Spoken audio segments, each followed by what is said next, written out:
마태복음 21장, 마태복음 21장 12절부터 17절 하나님 말씀, 우리가 잘 알고 있는 만민이 기도하는 집, 하나님의 집은 만민이 기도하는 집. 강도의 구려를 만들었다. 예수께서 이렇게 말하면서 채찍을 만들어서, 노끈을 가지고 채찍을 만들어서 짐승들을 딱 때려. 이리야! 그럼 바깥으로 쫓아내. 그 다음에는 돈 바꾸고 있는 상을 막 엎어버렸어요. 자, 거기에 성경 말씀 보면 말라기에서 쭉 가서 이제 마태복음에 보면은 마태복음에 선지자가 한 명 나오지요. 구약의 마지막 선지자 누구지요? 세례 요한. 세례 요한이 예수님 이전에, 그렇죠? 예수님까지가 구약, 예수님 오신 이후로가 신약이잖아, 그렇죠? 그러니까 구약의 마지막 선지자는 세례 요한이에요. 근데 성경적으로는 말라기 선지자가 마지막 선지자예요. 말라기 선지자에서 세례 요한이 태어나기까지가 400년이 걸려요. 400년. 요 400년을 중간기라 그래요. 중간기. 구약과 신약의 중간기. 요때 타락을 해요. 요때. 이때에 선지자가 없고 제사장이 있었어요. 제사장은 계속 있었어요. 제사장은 계속 있어요. 제사장과 선지자의 역할이 달라요. 제사장은 백성의 입장을 하나님께 대변을 해요. 그러니까 제사장은 백성들이 무슨 죄를 져도 너 임마 무슨 죄 졌어 이렇게 말 안 해. 제사장은 무슨 죄를 져도요 너 임마 왜 그랬어 이렇게 안 해. 소 갖고 왔어? 양 갖고 왔어? 이렇게만 해. 저 소 한 마리 갖고 왔어. 됐어. 이리 와. 야, 소 머리에다 손 얹어. 그 손 얹어요. 그럼 제사장이 옆에서 기도하는 거예요. 하나님 여호와여, 이 사람이 이런 죄를 졌는데 이 죄가 이 소에게 들어가게 주시옵소서. 그러고는 목을 푹 찔러서 죽여버려요. 그러면은 이 사람의 죄가 소에게 들어가서 소가 죽음으로 이 사람의 죄가 없어져요. 또 하나는 아사셀이라고 해요. 아사셀이라는 것은 짐승이 돌아올 수 없는 곳에 갖다 버려요. 돌아올 수 없는 곳에. 그러니까 죄를 지은 사람이 오면 제사장은 너 무슨 죄를 졌어 임마 이렇게 안 해. 그러니까 예수님께서 간음하다가 현장에서 붙들린 한 여자를 예수님께서 용서하시잖아요. 야, 너희들 중에 죄 있는 자가 먼저 돌로 쳐. 그래서 어느 한 사본에는 예수님께서 거기에 모여있는 사람들의 이름을 써요. 이렇게 한 사람 이름을 천성구 쓰고는 옆에다가 죄. 그 다음에 또 누구 이름을 쓰고 죄. 이렇게 한 사본에. 그러니까 돌을 들고 때려 죽이겠다고 서있던 사람들이 자기 이름이 나와요. 그러니까 죄 없는 사람이 먼저 돌로 쳐니까 버리고 갔어요. 그 예수님께서 나도 너를 정죄하지 않겠다. 가서 다시는 죄 짓지 마. 그거는 예수님의 제사장직. 그 다음에 예수님께서 이 독사의 자식들아 막 이렇게 한 것은 선지자의 직을 감당하시고. 그러니까 제사장은 백성의 입장에서 하나님 앞에 백성들의 잘못을 대변해 주는 거예요. 하나님 용서해 주세요. 몰라서 그랬잖아요. 이렇게. 선지자는 하나님 입장에서 하나님 편에서 백성들에게 말씀을 전해요. 말씀을 전함. 이것도 백성의 편에서 이렇게 해도 좋겠어요. 편에서. 백성 편에서 하나님 앞에 하나님 우리 백성들이 이래서 한 거니까 용서해 주세요. 이렇게 백성 편에서. 근데 선지자는 하나님 편에서 백성들에게 말씀을 선포하는 거예요. 그러니까 회개, 요나 선지자, 이사야 선지자, 말라기 선지자. 죄송한데 이 차량 이동 그랬어요. 7505 혹시 차량 있으신가요? 까만 차. 내 차 가죠. 괜찮아요? 자, 우리 저 학장님 한다고 그랬어. 이렇게 고급차를 고급차? 좋은 차지, 고급차. 고급차는 안 되는 자, 그래서 제사장은 이렇게. 자, 그래서 말라기 선지자. 선지자는 회개하라. 이거지. 회개하라. 제가 어느 방송에 초청을 받았어요. 그래서 나와주세요. 그래가지고는 나갔어. 인터뷰할 걸 미리 와요. 이렇게 인터뷰. 질문 이거 할 거니까 준비해 오세요. 그래서 이제 그 질문 중에 하나가 뭐냐면은 성도들이 목사님을 볼 때 어떤 목사님이라고 생각하냐고 이렇게 질문이 있어요. 그래서 우리 성도들한테 물어봤어. 내가 물어봤어. 쫙 문자를 돌렸어. 그랬더니 목사님 멋있어요. 좋은 말만 해. 목사님 설교 잘해요. 목사님 열심히 있어요. 좋은 말만 해. 그래가지고 나는 다 좋은 말만 한 줄 알았더니 거기에서 우리 성도들한테 전화를 했어. 목사님 어떤 사람이 이렇게 물어봤어. 나만 물어본 게 아니라 그 방송에서 전화를 해가지고는 물어봤어. 그랬더니 정답이 나왔어. 무서워요. 우리 목사님 무서워요. 막 이렇게 나온 거야. 그래가지고는 제가 부흥사 생활을 지금 한 20몇 년 동안 하고 있어요. 제 인터넷에 이렇게 들어가면 많이 나올 거예요. 그 부흥회를 많이 해요. 그러니까 선지자의 측면이 강해요. 그래서 부흥사 목사님 교회가 부흥이 안 된다는 말이 있죠. 선지자의 역할이 강해요. 그러니까 지각을 하죠. 그래서 천국 가겠어? 이렇게 말해요. 부흥사들은. 제사장은 뭐예요? 얼마나 바빴어? 이렇게 하는 거예요. 졸고 있지요. 졸고 있으면 선지자들은 뭐라는 줄 알아요? 예전에 부흥사 중에 어떤 한 분은 눈 깔떠 막 이랬어요. 응. 천국 가야지. 그렇게 하면 되냐? 막 이래가지고는 막 그래. 제사장은 어떻게 해요? 예배 끝나고 나면 오라 그래. 커피 한 잔 마시면서 집사님 지난 한 주간 많이 피곤했구나. 제사장은 그렇게 하는 거예요. 제사장은 성도 입장에서 하나님 너무 피곤해서 졸았어요. 이렇게 하는 거예요. 근데 이제 선지자는 하나님 입장에서 야, 이 독사의 자식아, 그 지각하면 돼. 막 이렇게 하는 거예요. 그러니까 야단 맞고 교회 다니고 싶은 사람이 어디 있겠어. 그치요? 그러니까 선지자가, 부흥사가 선지자의 역할을 이거를 잘 다스리지 못하면요, 성도들을 자꾸 훈련만 시키는 거야. 자꾸 지적을 하는 거야. 잘못을 자꾸 지적하니까 못 견디잖아요. 제사장은 뭐예요? 괜찮단 말이야. 지금 11주 못하면 다음 달부터 하면 되지. 선지자는 뭐야? 하나님의 것을 도둑질하고도 잘 될 줄 알아! 막 이렇게 하는 거예요. 그게 다른 거야. 그래서 부흥회를 한번 하고 나면 교회가 확 바뀌어요. 부흥회를 하고 나면요, 교회가 확 바뀌어요.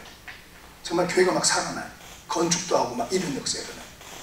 그래서 선지자는 하나님께서 그때그때 말씀을 줘요. 그래서 부흥사는 첫날 무슨 설교, 둘째 날 무슨 설교 이렇게 준비했다면 그거는 제사장 역할이 강해요. 선지자는 그게 아니야. 하나님께서 그 시간, 그날 그 시간에 말씀을 주면 그 말씀을 갖고 선포하는 거예요. 그러다 보면 거기 다 걸려요. 왜? 성령은 다 아니까. 그래서 붕의 역사 일어나요. 막 일어나. 다음 주에 내일 모레부터 고흥으로 가요. 소록도 앞에 19번째가 그 교회 19번째가 가서 교회 건축도 했고, 첫 번째 하고는 교회 건축도 하고 19번째 이제 내일 모레 가는데 하여튼 거기는 그렇게 가요. 그 역사 일어나요. 그러니까 선지자는 하나님이 주는 말씀, 준비된 말씀을 하는 게 아니에요. 제사장은 늘 준비하고 있어야 돼. 늘. 그래서 목사님들 중에도 이 사람이 제사장인가 선지자인가 목회자인가 부흥사인가 금방 알아요. 목회자는 다음 주 할 계획이 있어요. 부흥사는 없어. 맨날 나가서 부흥회를 해야 되니까 계획이 없어요. 그러니까 목회가 잘 안 되는 거예요. 목회 계획이 있어야 되는데, 목회라는 것은 말 그대로 양을 이렇게 치는 거, 양을 치는 거예요. 그러면 새끼 양이 태어났으면 부드러운 풀을 먹여야 될 거 아니에요. 젖을 먹이고, 그렇죠? 그러면 점점 억센 풀도 먹이면서 이렇게 할 거 아니에요, 그렇죠? 근데 이제 선지자는 그런 거 없어요. 뭐 상관없어. 당장 어제 교회 등록한 사람도 말이에요, 회개하라! 막 이러니까 그거를 받아들이는 사람이 있고 못 받아들이는 사람이 있잖아요. 그러니까 요 사이에 선지자가 없었어요. 요 400년 동안에 선지자가 없었기 때문에 교회가 강도의 구렬이 된 거예요. 그래서 이제 여기 말씀 보니까 짐승과 그 다음에 돈 바꾸는 자가 나오죠. 6월절 제사를 드리려고 하면은 짐승을 가져다가 자기 죄를 대신해서 드려야 돼요. 그리고 또 절기에 추수감사절, 절기 이런 절기에는 하나님 빈손으로 나오지 말라 그랬어요. 추수감사절 남들이 다 추수할 때 네가 추수할 게 없다는 것은 뿌리지 않았다는 증거, 네가 열심으로 가꾸지 않았다는 증거, 나가서 추수하지 않았다는 증거예요.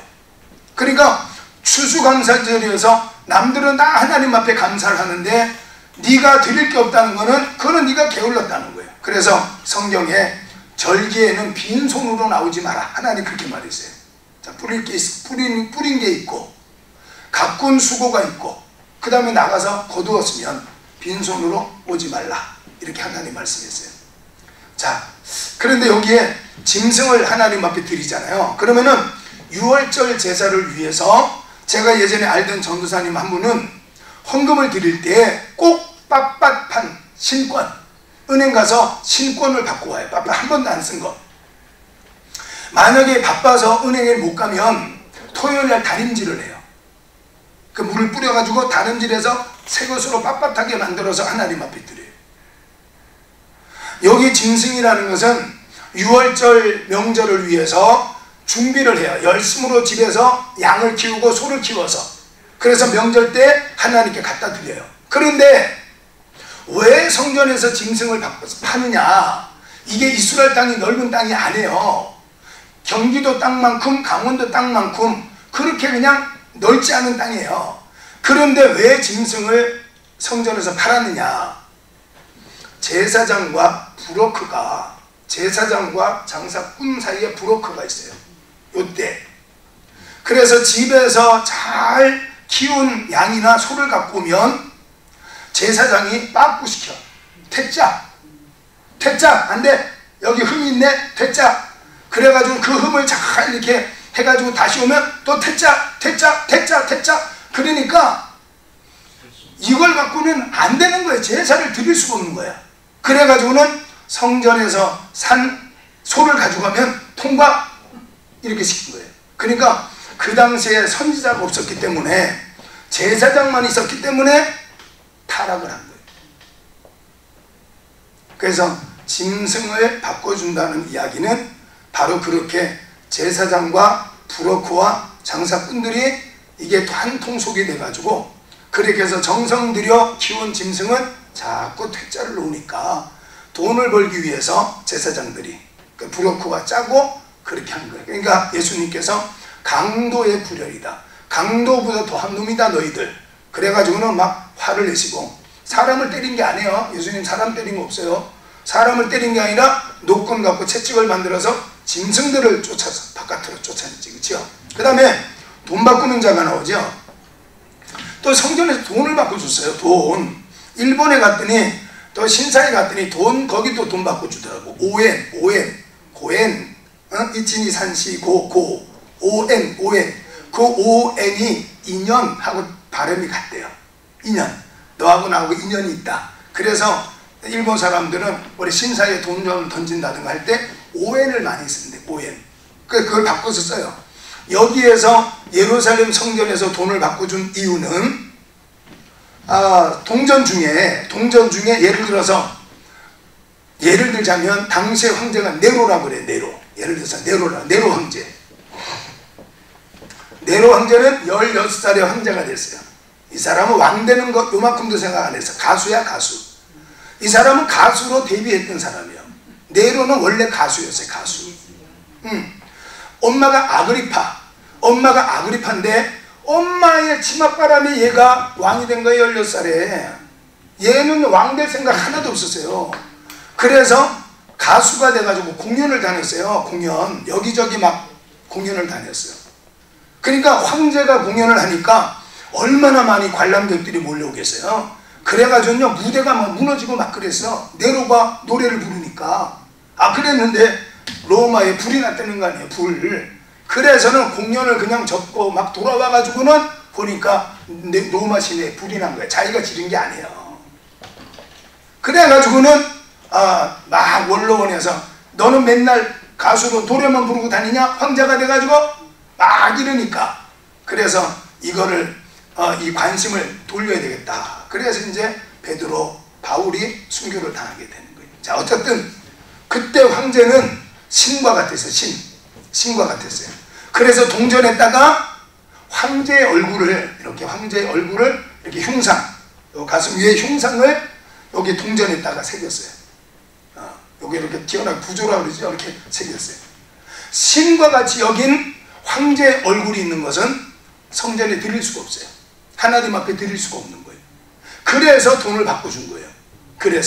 그러니까 아무것도 없는 그 안에 황제의 그림이 없는 것을 하나님 앞에 드려야 되는데, 그게 없는 사람은 예를 들어서 1,000원짜리를 바꾸는데 2,000원에 바꿔주는 거예요. 그게 없으면 예배를, 제사를 못 드리니까, 하나님 앞에 못 드리니까. 그래서 강도의 구렬로 만들었다 이러는 거예요. 그 의미를 알고 계시라고요. 다른 게 아니고 그런 의미니까. 자, 그 다음에는 쭉 넘어가서요. 어디까지 가느냐 하면 마태복음 24장, 마태복음 24장 80번, 제 책 80번을 보시면 그날과 그때를 예비하라 이렇게 예수님 말씀하셔요. 자, 그거를 펼쳐놓고는 요한복음 24장 36절을 펴십시오. 거기 책에 있죠. 제 책에 있으니까 그냥 읽읍시다. 펴지 않아도 책에 있죠. 서론 부분에 있죠. 서론. 그러나 그날, 시작. 그러나 그날과 그때는 아무도 모르나니 하늘의 천사들도 아들도 모르고 오직 아버지만 아시느니라. 아멘. 자, 예수님의 재림의 때를 누구만 안다고요? 하나님만 알아요. 그래서 성부, 성자, 성령 하나님에 대해서 설명했지요. 성부 하나님, 성자 예수님, 성령 하나님. 성부 하나님의 역할은 심판. 하나님의 역할은 심판이에요. 심판주. 성자 예수님은 뭐예요? 중보자. 성령 하나님은 진리의 하나님. 깨닫게 하시는 진리의 하나님. 진리의 하나님. 심판은 누가 하느냐? 하나님이 하는 거예요. 이건 예수님이 하는 게 아니에요. 예수님은 요한복음 1장 14절 말씀 보니까 하나님의 말씀이 육신이 되어서 우리 가운데 오신 분이에요. 인카네이션이라고 그랬죠. 상적으로 알고 계시라고 그랬죠. 인카네이션, 이렇게 인카네이션 붙여서 성육신을 신학 용어로 인카네이션 이렇게 말해요. 인카네이션. 네이션, 성육신. 자, 심판하시는 하나님의 말씀, 예수님이잖아요. 그렇죠? 그 다음에 그거를 알게 하시는 분, 요한복음 16장 8절로 13절 하나님 말씀이니까 보혜사 성령. 성령이 오시면 죄에 대해서, 그 다음에는 의에 대해서, 그 다음에는 심판에 대해서 세상을 책망하시리라. 책망. 찔린다, 찔려. 책망. 로마서 5장 20절 하나님 말씀 보니까 죄가 더한 곳에 은혜가 더욱 넘쳤나니 그랬어요. 그러니까 찔림을 받는다는 것이 하나님의 은혜예요. 내가 죄가 있는데도 불구하고 찔림을 못 받아. 그건 은혜가 아니에요. 내 안에 죄가 있으면 그걸 회개해야 될 거 아니에요. 그렇죠? 그래서 성령이 오시면 죄는 믿음 없는 것. 그렇죠? 믿음의 문제. 의라는 것은 말씀의 문제. 말씀대로 돼요. 말씀대로. 그 다음에 심판이라는 것은 세상의 임금들도 심판을 받았느니라 이렇게 돼 있어요. 여러분들이 믿음, 성령으로 말미암아서 믿음의 확신이 있으면 여러 가지 힘들고 어려운 일이 있어도 하나님 의지해서 담대하고 평안할 수 있잖아요. 그런데 예수님 알지 못하는 사람들은 불안 속에서 살잖아요. 그러니까 이미 그게 심판을 받고 있는 것과 같다는 거예요. 지옥 따로 갈 필요 없어요. 예수님 안 믿고 사는 자체가 이미 지옥 생활과 똑같은 거예요. 그게 그런 거예요. 그러니까 성령이 임하시면 성령이 내게 임하면, 그렇죠? 그러니까 하나님에 대해서 알죠. 그러니까 성령 충만하게 되면. 자, 그래서 요한복음 24장 36절 하나님 말씀, 이거 딱 기억하셔야 돼요. 언제 세상을 심판하느냐? 그거는 예수님도 모르시고 성령님도 몰라요. 천사도 몰라요. 심판하시는 심판주이신 성부 하나님만 아셔요. 성부 하나님만. 알겠죠? 그래서 요거를 잘못하면 이제 양태론이 나오고 성부순환설이 나오는 거예요. 그래서 이단이 되는 거예요. 이단. 그러니까 세상 심판하실 때는 하나님만 알아. 여러분의 기도의 응답에 대해서는 하나님만 알아요. 그 심판은 하나님 하시는 거니까. 그러니까 여러분의 문제를 언제 해결하느냐? 그건 하나님만 알아. 하나님. 그래서 아까 우리가 했던 사도행전 1장 6절 7절 하나님 말씀에 제자들이 예수님과 함께 모였을 때 주께서 이스라엘 나라를 회복하실 때가 이때입니까? 그러니까 때와 시기는, 그게 카이로스와 크로노스라 그래가지고요, 사람의 때와 하나님의 때를 말하는 거예요. 때와 시기는 아버지께서 자기의 권한에 두셨으니 너희는 알 바가 아니오. 오직 성령이 너희에게 임하시면 너희가 권능을 받고 예루살렘 온 유대 땅끝까지 이르러서 내 증인이 된다. 이렇게 예수께서 말씀하신 거예요. 그러니까 그걸 기억, 그날과 그때를 준비하는데 그게 언제냐? 그거는 모른다. 예수님도 모르고 저도 모르고 성령님도 모르고 하나님만 아시. 하나님만. 자, 84번으로 넘기십시오. 마태복음 26장 1절로 16절 하나님 말씀에는 이틀이 지나면 유월절이라 하는 말씀이 나와요. 유월절 이야기가 나와요. 유월절. 마태, 마가, 누가복음을 보는 시각이 같다. 그래서 공관복음이라 그래요. 공관복음. 자, 공관복음에서는 예수님께서 유월절에 예루살렘에 올라간 것은 한 번밖에 없어요. 유월절. 자, 추석. 예를 들어서 10살짜리 아이가 1월에 태어난 아이가 10살이 되어서 12월이 됐어요. 12월. 응? 무슨 말인지 이해가 되죠? 자, 10살짜리 아이가 1월에 태어났는데 지금 10살이에요. 10살. 근데 지금 달력에 12월 달이에요. 그럼 얘는 추석을 몇 번 보낸 거예요? 추석 몇 번 보냈을까? 10번 보냈지. 10번. 그치, 10번. 10번 당연한 거네. 그치요. 자, 마태복음 공관복음에서는 예수님께서 유월절을 보낸 게 한 번밖에 안 나와요. 유월절. 공관복음에서는 유월절을 지킨 횟수가 한 번에 한 번. 그래서 여러분들이 책을 읽거나 무슨 어떤 자료를 읽다가 보면 예수님께서 31세 31살에 십자가 달려 죽으셨다 이렇게 나오거든.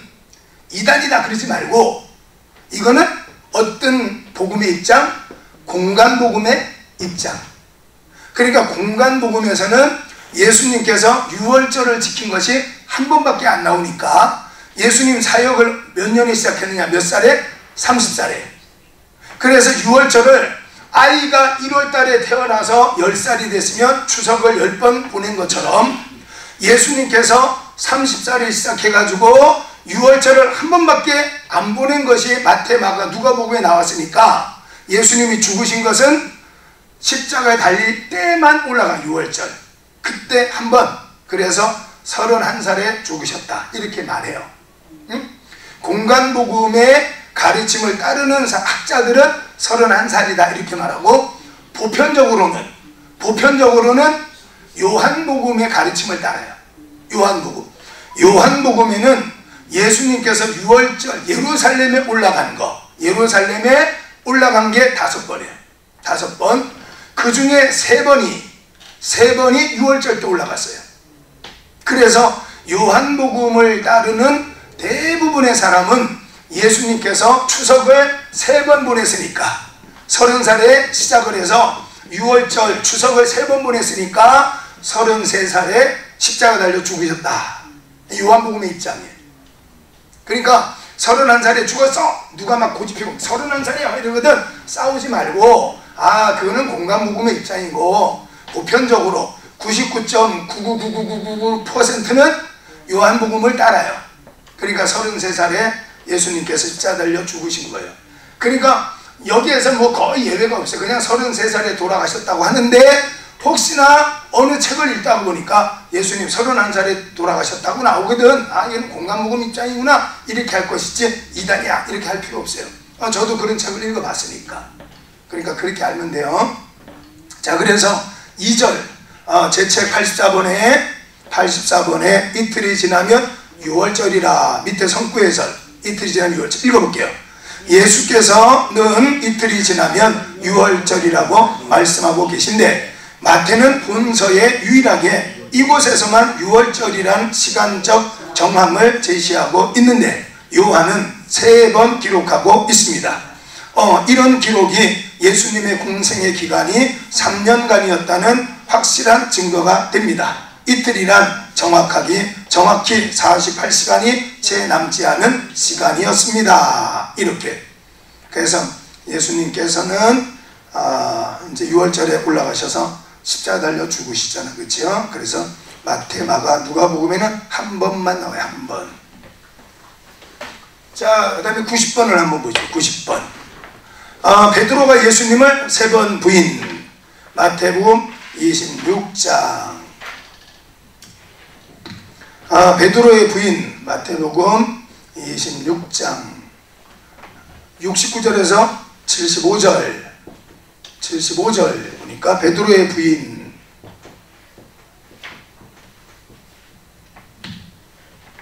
예수님 믿는다는 게 얼마나 어렵다는 걸 알 수 있어요. 예수님 믿는다는 게.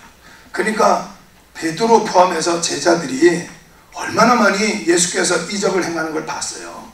그리고 심지어 떡을 가지고 나눠줬더니 막 이게 5병이어가 5,000명을 먹여요. 예수님도 무리를 걷더니 베드로도 막 무리를 걸었어요. 제자들도 그걸 다 봤어요. 근데도 예수님이 십자가 달려 죽으시니까 요한복음 21장 하나님 말씀 보면은 디베라 바닷가에 고기 잡으러 간다. 그러니까 베드로가 갈 때 6명이 따라 나서요. 그러니까 우리가 믿는다 하는 거하고 믿어지는 거하고 달라요. 시간이 없지만 제가 간증을 한번 해볼게요. 여러분이 한번 생각해봐요. 여러분에게 믿음이 있는가 알고 있는가. 알았죠? 내가 믿습니다. 이거는 신념이라고 그랬어요. 믿어져야 돼요. 하나님 믿어져. 한번 간증 한번 해볼게요.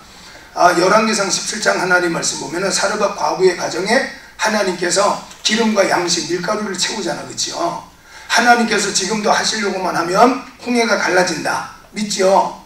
하나님이 지금도 하시려고만 하면 죽은 나사로가 살아날 수 있다. 믿으시죠? 하나님이 지금도 하신다면 에스겔 37장 하나님 말씀에 마른 뼈가 살아난다. 믿죠? 하나님이 지금 하나님이 하시려고만 하면 공동묘지에 죽었던 사람들이 살아날 거 믿잖아. 그렇죠? 그 예수님의 재림의 때잖아요. 자, 그거 믿죠? 이게 믿음인가 지식인가를 제가 간증하면 금방 알 수 있어요. 제가 봉사로 활동을 오랫동안 했어요. 한 번은 인천시청 건너편에서 하늘산 기도원에 부흥회를 갔어요. 하늘산 기도원에 가평, 청평역 있는데 거기가 청평댐이 있는 맞은편에 있어요. 하늘산 기도원이. 인천시청에서부터 하늘산 기도원까지 가는데 하필이면 금요일날 11시, 우리는 부흥사니까 월화수목은 부흥회를 가야 되니까 금요일날 부흥사에 모임을 대부분 가져요. 그날 저는 2시에 하늘산 기도원에 은사집회에 강사로 서기로 약속이 됐어요. 그런데 11시에 모임을 가지니까 제가 대표회장이니까 안 갈 수가 없잖아요. 그래서 가서 예배드리고 회의하고, 그리고는 그 인천시청 건너편에 있는 교회에서 제가 출발하는 거예요. 출발하는데 목사님들이 삥 둘러서 가지고 천 목사님 지금 출발해서 12시 반에 출발해서 2시 하늘산 기도원에 2시 은사 집회를 하는데 2시까지 못 가요. 이렇게 다들 둘러서서 그렇게 말을 했어요. 여러분, 하나님께서 지금도 하시려고만 하면 죽은 자 살아난다. 믿죠? 사르밧 과부의 가정에 하나님이 기름과 양식 가루를 채운 것처럼 지금도 그런다고 믿지, 그렇지요? 하나님이 하시려고만 하면. 자요, 못 간다는 거예요. 12시 반에 출발해서 2시까지. 그런데도 어떻게 가야지, 내가 강사니까. 그래서 출발해서 가는데 제 차에 기름이 떨어졌어요. 불이 들어와 버렸어요. 계속 달려가도 지각할 것 같은데 불이 들어와, 기름에 불이 이렇게 딱 들어왔어요. 기름 떨어졌다. 이렇게. 제가 그날 이렇게 기도했어요. 주님, 저는 갑니다. 복음 전하러 갑니다. 주유소가 어디 있는지도 모르겠고 기름 넣을 시간도 없습니다. 주님, 저는 갑니다. 복음 전하러 갑니다. 딱 요거예요. 여기 더 붙인 것도 없고 뺀 것도 없어요. 딱 요기도 하고 그냥 막 달려갔어요. 자요, 사르밧 과부의 가정에 하나님 기름 채운 거 믿지요? 믿지요? 제가 달려가는 동안에 제 차에 기름이 채워지기 시작했어요. 기름이 쫙 올라갔어요. 자, 어때요? 여러분 들으니까 가슴이 철렁 내려앉지요? 그게 이때까지 믿음이 지식의 믿음이었어요. 아는 거. 믿어지는 게 아니에요.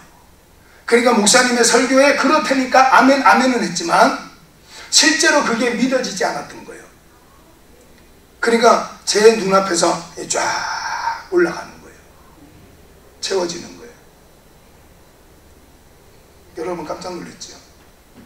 그게 여러분이 지식으로만 알고 있었다는 거예요. 믿어지지가 않았고. 그러니까 베드로가 예수님을 3번 부인했다는 것을 생각해보면 우리가 믿음을 갖는다는 게 얼마나 어려운 걸 알 수 있어요.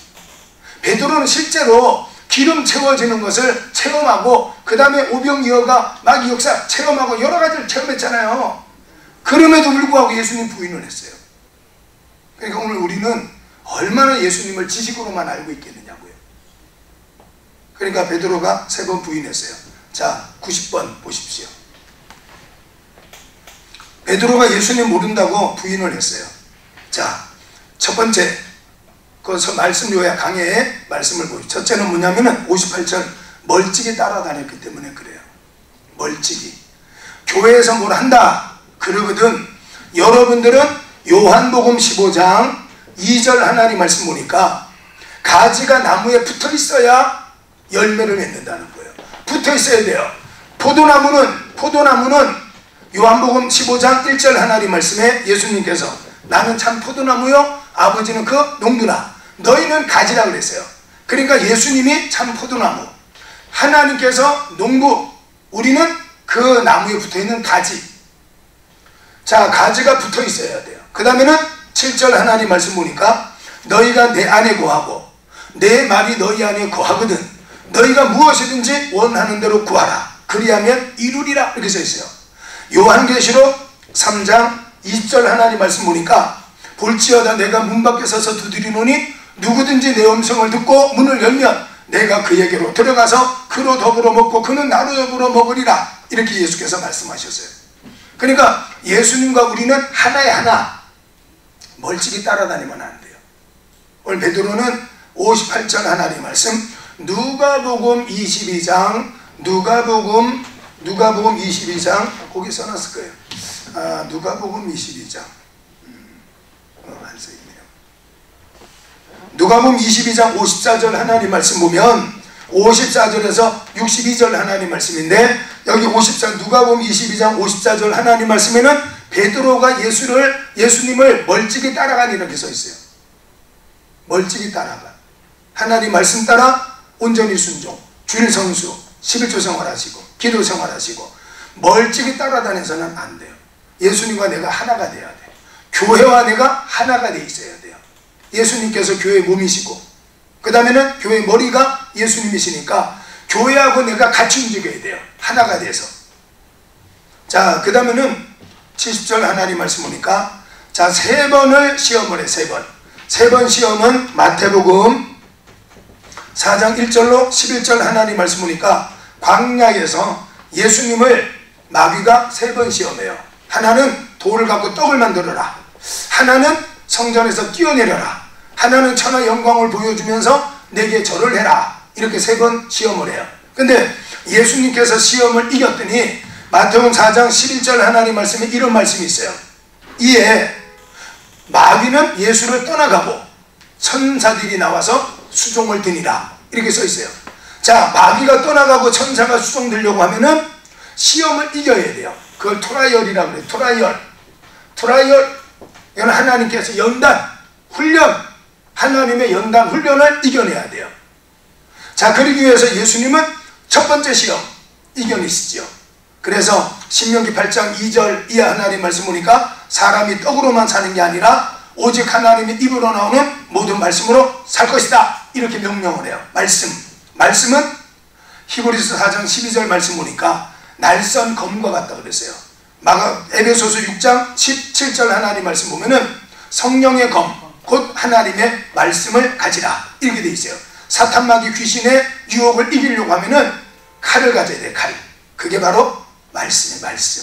여러분 말씀만 붙드시라고. 말씀 성경 부지런히 읽으시고 또 여러분 교회에서 목사님 설교하는 거 잘 들으시고 그 다음에는 우리 신학도 열심히 공부해서 이 말씀으로 무장을 해야 돼요. 말씀. 그래서 에베소서 6장 10절로 20절 하나님 말씀 보니까 우리가 싸울 것은 혈과 육에 대한 것이 아니라 공중의 권세를 잡고 있는 악한 영들과의 싸움이다. 그러면서 뭐야? 투구 뭐예요? 무슨 투구? 진리의 투구. 진리 말씀이잖아요. 의의 흉부, 구원의 투구, 구원의 투구, 의의 흉배. 그 다음에 진리의 띠를 끼고, 그 다음에는 평안의 복음에 예비한 신발을 신고, 믿음의 방패를 들고 성령의 검을 갖고, 그리고는 무시로 하나님 앞에 기도해라. 구원의 확신, 하나님 말씀, 믿음, 그 다음에는 하나님 말씀의 검, 칼을 갖고 사탄마귀를 대적하는데 그것만 갖고 안 되지요. 마가복음 9장 29절 하나님 말씀 보니까 기도 외에는 이런 유가 나갈 수가 없느니라 이렇게 말했어요. 예수님에게 기도, 하나님 앞에 기도, 예수님의 이름으로 기도해야 되겠죠. 자, 첫 번째 결단. 베드로가요 첫 번째 결단을 못했어요. 여러분 마찬가지 첫 번째 결단을 하셔야 돼요. 첫 번째 결단. 술 한 잔 마셔? 안 마셔? 그러다가 한 잔 마시고 나면 주는 거 다 받아 마신다. 첫 번째 잔을 거절하면은 두 번째, 세 번째 잔도. 여러분 직장에서 술 마셔라 괜찮아 이럴 때 거절하는 방법이 있어요. 나 요즘에 한약 먹고 있어. 한약 먹고 있으니까 술 마시면 한약 효과 없어지니까 우리 어머님이 먹지 말래, 내 아내가 먹지 말래. 그러면요 요즘은 뭐 술 권하는 사회가 아니니까 그냥 한약 먹고 있다 그러면 돼요. 그러면 굳이 먹으라 안 그래. 자, 두 번째, 세 번째는 말씀을 들을 때요 깨달아지는 말씀을 생각하라. 말씀. 그러니까 성경 하나님 말씀에 뭐라고 그랬냐 이거를 생각하시고. 자, 그 다음에 또 넘기십시오. 92번 빌라도에게 고난을 받으사. 빌라도에게 왜 고난을 받았느냐 이렇게 말하는 분들도 있어요. 빌라도에게 무슨 고난을 받았지? 이렇게. 빌라도에게 고난 받았죠. 왜 그러느냐? 에스더 4장 16절을 읽어보면은 빌라도에게 고난을 받으신 예수님의 이유 알 수 있어요. 뭐라느냐? 모르드게가 에스더를 향하여서 네가 지금 왕후의 위를 받은 것이 이때를 위함이 아닌 줄 어찌하느냐 이렇게 말했어요. 그러니까 에스더가 나서면 하만과 하만의 세력들로부터 그 바사의 수산성에 있는 유대인들을 살려낼 수 있어요. 그런데 나 못해요. 왕이 부르지 않았어요. 그러니까 모르드게가 말하기를 너 유대인이라는 거 지금 숨기고 있지. 네가 지금 왕궁에 있다고 네가 지금 이 위기를 면할 것 같지만 네가 안 하면 하나님은 다른 사람을 통해서라도 구원하셔. 그렇지만 네가 왕후의 위를 얻은 것이 이때를 위함이 아닌지 어찌하냐 이렇게 막 혼을 내요. 그러니까 3일 밤낮을 금식하고 그런 왕에게 나갔더니 왕이 아하수에로 왕이 이렇게 이쁜 왕후가 있었냐? 그렇게 하고는 그냥 너 소원이 뭐야? 그랬더니 그냥 하만을 물리쳐주세요. 이래가지고는 그래서 불임절, 부르는 제비 뽑다 이거예요. 불임절이 생겼어요. 그러니까 에스더 하나님 말씀은요 불임절을 설명하기 위해서 쓰여진 거예요. 불임절. 그래서 에스더, 모르드게 이런 사람들은 어떤 사람이냐면은 바사의 고레스 왕이 이스라엘 백성들을 다 돌려보내요. 페르시아 이란이라 그러죠. 고레스 왕이 자기가 이제는 바벨론을 정복을 하고 나니까 이스라엘 백성들은 다 돌아가라 자기 고향으로. 그 다 돌려보내요. 그때 안 간 사람이 있어요. 아니 우리는 안 갈래요. 지금 여기에 시집장가 가고 여기에 가족들이 있고 여기에 논밭이 있고 내 집도 있는데 나는 안 돌아갈래요. 그래서 바벨론 포로에서 고레스 왕이 돌아가라 했을 때 나는 안 돌아갈 거예요. 그렇게 하고 바벨론에 그냥 남아 있었던 사람. 그 이제 바벨론이 정복이 됐으니까 바사와 메대가 됐어요. 그러니까 거기에 그냥 남아 있었던 사람들 중에 모르드게와 그 다음에 또 에스더와 이제 많은 사람 유대인들이 있었던 거예요. 바로 그 사람들이에요. 남들은 다 돌아갔는데 남아 있었던 사람. 그러니까 에스더가 왕후의 위를 받았으니까, 그렇죠? 하만의 세력을 물리치고 그 수산성에 있는 유대인들을 살려주는 일에 나설 수 있었지만 나서지 못했어요. 그때 모르드게가 너와 내 집은 망할 거다 이렇게 말했어요. 빌라도에게 고난을, 우리가 사도신경을 하잖아요. 빌라도에게 고난을 안 받았는데 왜 고난을 안 해요? 고난을 받은 거. 왜? 빌라도가 총독이 된 것은 예수님을 살려줄 수 있는 거예요. 그러니까 왕후의 위를 받은 거. 아까 말했죠? 우리가 마태복음 21장 하나님 말씀 보니까 예수님께서 왜 풀어주느냐고 묻거든 주가 쓰시겠다라. 그러면 풀어주고 그 다음에는 끌고 와서 그 다음에는 옷을 펴고 호산나를 외치면서 높여줘요. 그러니까 그 나귀를, 그렇죠? 쓴다는 건 뭐라 그랬죠? 쓴다는 것은 모모에 필요해서 하나님이 선택한 거예요. 그러니까 요 당시에 빌라도는 총독이 됐으니까 예수님 풀어줄 수 있어요. 근데 그렇게 하지 않았어요. 그러니까 우리가 성경을 본문, 우리가 텍스트라고 그래. 텍스트, 본문만 갖고 해석하는 오류가 늘 생겨요. 컨텍스트라 그래요. 정황, 문맥. 그러니까 창세기부터 요한계시록 전체를 갖고 해석을 하면 빌라도에게 고난을 받은 게 맞아요. 그러니까 모르드게가 에스더에게 네가 지금 왕후, 네가 지금 총독이잖아. 총독임에 불구하고 네가 지금 하만의 세력으로부터 우리 죽도록 버려두는 것은 너와 너 집은 망할 것이다. 그러나 하나님은 반드시 다른 데로 말미암아서라도 우리를 구원할 거다. 이렇게 말했어요. 그래서 빌라도에게 고난을 받으사 사도들의 믿음의 고백에, 사도신경은 그건 기도가 아니에요. 사도신경 그거는 100번 해도 괜찮고 10,000번 해도 돼요. 왜? 성경에서 벗어난 게 아니니까. 그래서 거기 말씀 보니까 19절 하나님 말씀 보니까 진실, 이제 헤롯에게도 물어보고 이제 여기저기 물어봐요. 예수가 죄인이냐? 아니라는 거예요. 근데 진실을 알았지만 빌라도는 그 진실을 묵살했어요. 그러니까 죄인이죠.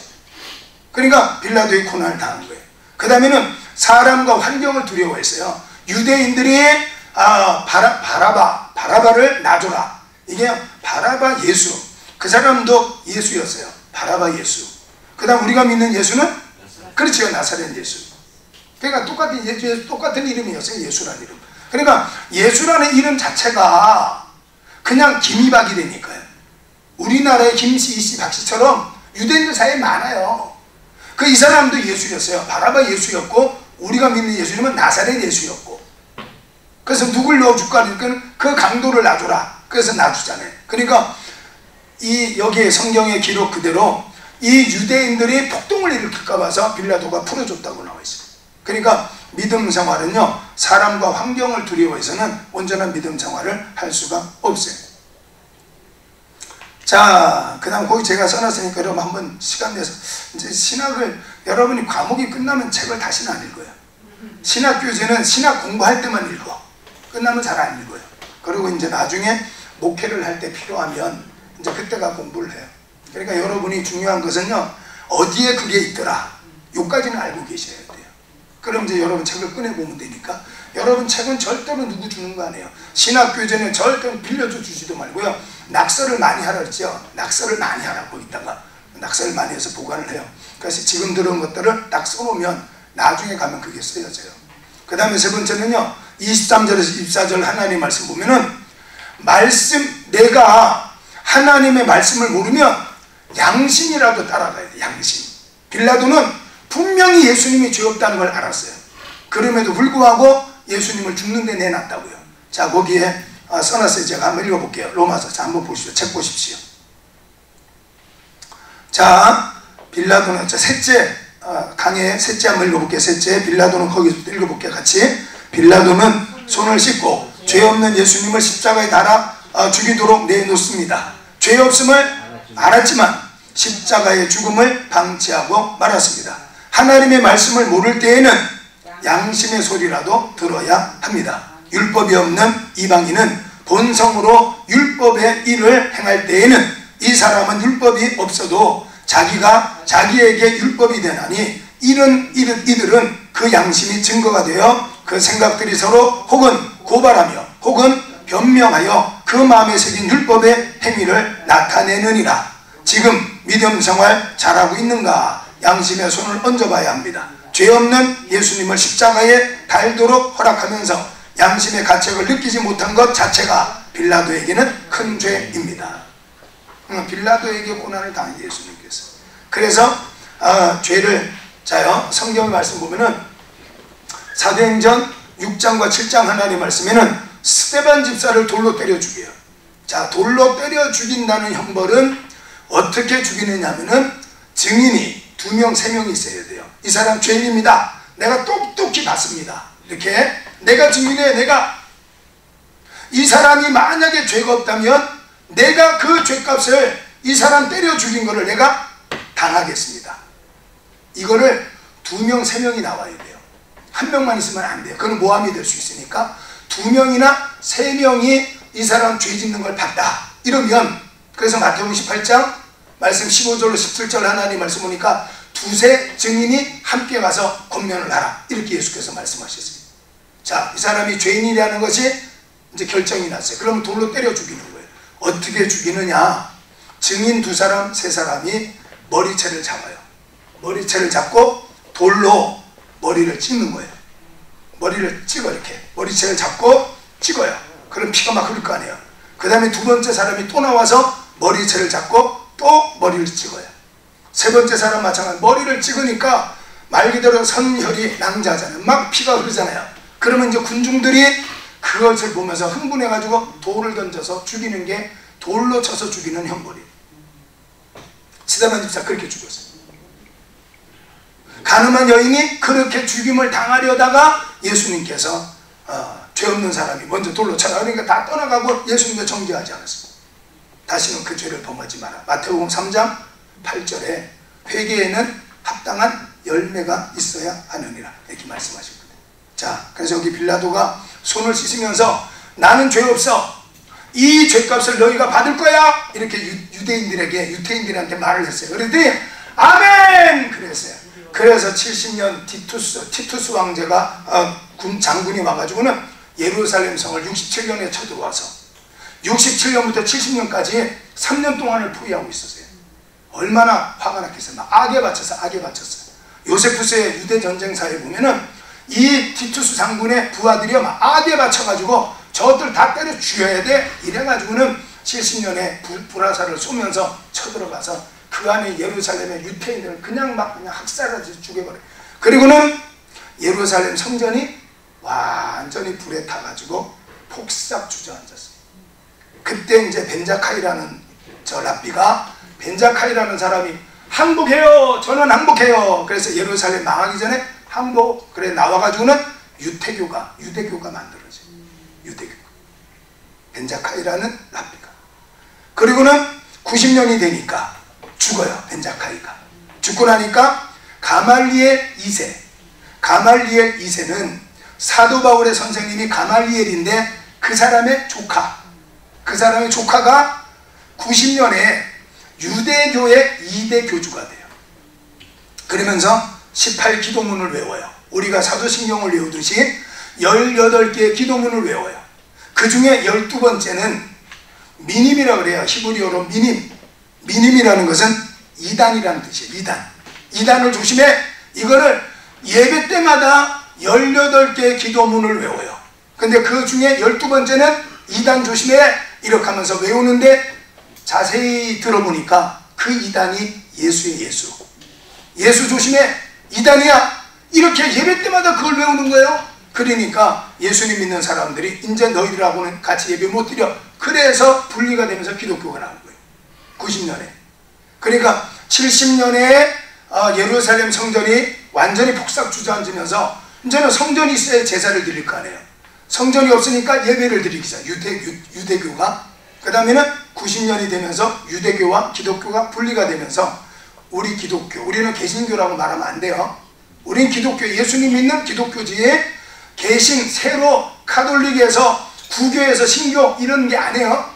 우리는 타락했던 카톨릭에서 다시 원위치, 사도행전 2장에 등장하고 있는 예루살렘 교회 초대교회로 돌아간 것이지, 카톨릭에 서자 내가 그냥 만났을 때니까요. 그런 사람 저 튜빙겐 신학대학에 독일에 가서 박사를 받아왔다는 칼바르 신학으로.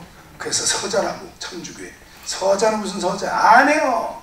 우리는 다시 돌아간 거예요. 타락한 카톨릭에서 예수님, 우리는 기독교, 개신교라는 말을 아주 쓰지 말라.